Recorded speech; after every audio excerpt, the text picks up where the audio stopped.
My name is Wiktoria Rozanka. I study business management. I have year in industry, so I will graduate in 2022.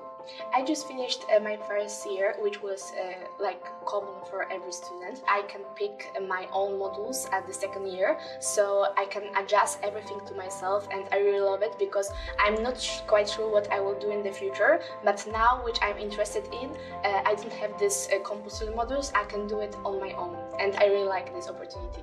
I really love this campus.